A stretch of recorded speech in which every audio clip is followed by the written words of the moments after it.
بسم اللہ الرحمن الرحیم۔ تمام ناظرین کو محمد پرویز عالم کے جانب سے السلام علیکم۔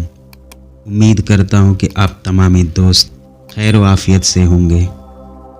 ابلیس کیا تھا اور کیا ہو گیا؟ ابلیس، جس کو شیطان کہا جاتا ہے، یہ فرشتہ نہیں تھا بلکہ جن تھا جو آگ سے پیدا ہوا تھا، لیکن یہ فرشتوں کے ساتھ ساتھ ملا جلا رہتا تھا اور دربار خداوندی میں بہت مقرب اور بڑے بڑے بلند درجات و مراتب سے سرفراز تھا۔ حضرت کعب احزار رضی اللہ عنہ کا بیان ہے کہ ابلیس 40,000 برس تک جنت کا خزانچی رہا اور 80,000 برس تک ملائکہ کا ساتھی رہا اور 20,000 برس تک ملائکہ کو وعد سناتا رہا اور 30,000 برس تک مقربین کا سردار رہا اور 1,000 برس تک روحانیین کی سرداری کے منصب پر رہا اور 14,000 برس تک عرش کا طواف کرتا رہا، اور پہلے آسمان میں اس کا نام عابد اور دوسرے آسمان میں زاہد اور تیسرے آسمان میں عارف اور چوتھے آسمان میں ولی اور 5ویں آسمان میں تقی اور 6ٹھے آسمان میں خازن اور 7ویں آسمان میں عزازل تھا، اور لوح محفوظ میں اس کا نام ابلیس لکھا ہوا تھا، اور یہ اپنے انجام سے غافل اور خاتمہ سے بے خبر تھا۔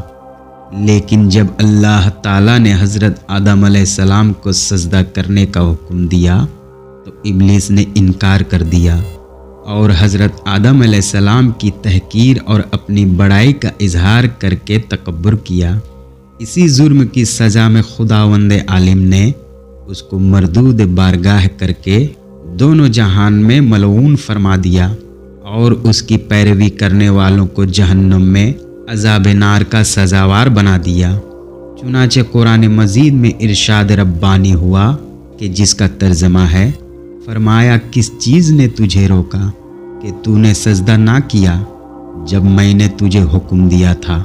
بولا میں اس سے بہتر ہوں، تو نے مجھے آگ سے بنایا اور اسے مٹی سے بنایا۔ فرمایا تو یہاں سے اتر جا، تجھے نہیں پہنچتا کہ یہاں رہ کر غرور کرے، نکل تو ہے ذلت والوں میں۔ بولا مجھے فرصت دے اس دن تک کہ لوگ اٹھائے جائیں۔ فرمایا تجھے مہلت ہے۔ بولا تو قسم اس کی کہ تو نے مجھے گمراہ کیا، میں ضرور تیرے سیدھے راستے پر ان کی طاق میں بیٹھوں گا، پھر ضرور میں ان کے پاس آؤں گا، ان کے آگے اور پیچھے اور داہنے اور بائیں سے، اور تو ان میں اکثر کو شکر گزار نہ پائے گا۔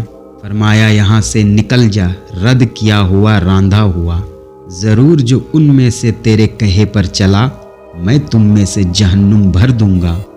ناظرین، قرآن مجید کے اس معجزہ واقعے میں عبرتوں اور نصیحتوں کی بڑی بڑی درخشندہ اور تابندہ تجلیاں ہیں، اسی لیے اس واقعے کو خداوند قدوس نے مختلف الفاظ میں اور متدرج بیان کے ساتھ قرآن مجید کے ساتھ مقامات میں بیان فرمایا ہے، یعنی سورہ بقرہ، سورہ اعراف، سورہ حج، سورہ بنی اسرائیل، سورہ کہف، سورہ طٰہٰ، سورہ سمیع۔